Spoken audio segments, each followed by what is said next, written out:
I was in the world of writing software, being an engineer, and he was in the world of picking stocks. And I just had never been attracted to that for myself. And yet, as soon as he was asking me about IBM or Hewlett-Packard and how they priced their product and how things were changing and what the nature of the competition was, and what I would do if I got to run those companies, I could see that his investing was just an outcome from having this incredible model of business and business value. And so, I got to ask him lots of questions, and our first meeting turned into a day-long discussion, and I was, you could say, smitten by the opportunity to talk with Warren about all these topics. Warren, when I first met him, didn't use a computer whatsoever. However, within 3 years of my meeting him, by 1994, he was starting to do online bridge. And in fact, his online bridge was so extensive that he'd spend over 20 hours a week, but just doing that one thing for quite a while. Today, he's quite avid at browsing in his home, where he'll look up currency prices or trading numbers or various articles. So he's a pretty adept browser, but it was bridge that got him to get familiar with the keyboard and get to be reasonably capable.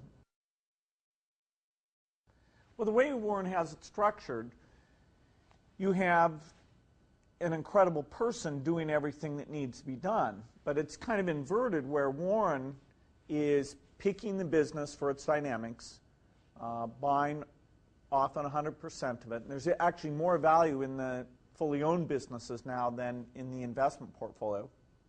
And because he's picked the manager who's dedicated to the details, the specifics of that business, he gets a world-class operator. He's simply taking whatever excess capital comes out and redeploying it in a business that can grow its opportunities because of that.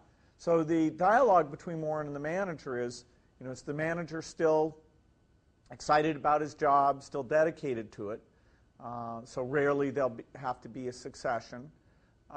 And then the capital issue. Does that person want more capital than they've made because they have opportunities, or are they generating capital? And then Warren takes and spreads that around the different things inside the company. So Warren does what Warren is incredibly good at, including picking that person, but it doesn't include knowing the pricing of the jewelry or the, should there be a new box of candy brought out or anything like that.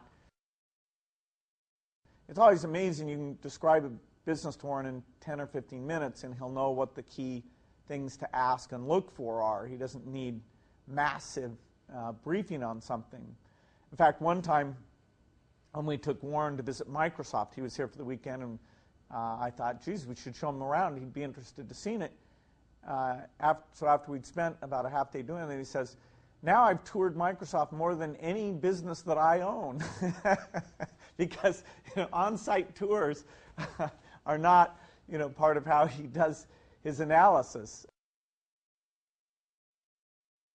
I've learned so much from Warren, I can no longer tell exactly which things I'm just following the master versus showing a little bit of initiative on my own. But even beyond any sort of investing thing, just the idea of keeping your schedule simple, trying to spend your time on the things that you're good at, that you enjoy doing.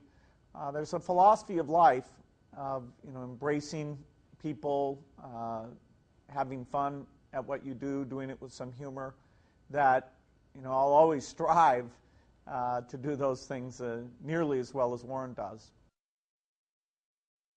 Well, Warren doesn't like extraneous things, either on his schedule or to own, and so he's in the same house he's had since the 1950s. It's a reasonable house by Nebraska standards, but you go up to the top floor. He's got the train set that he played with when he was young. It's there. He's got a lot of books that he's read, but there's nothing fancy about it. It's just a nice house in a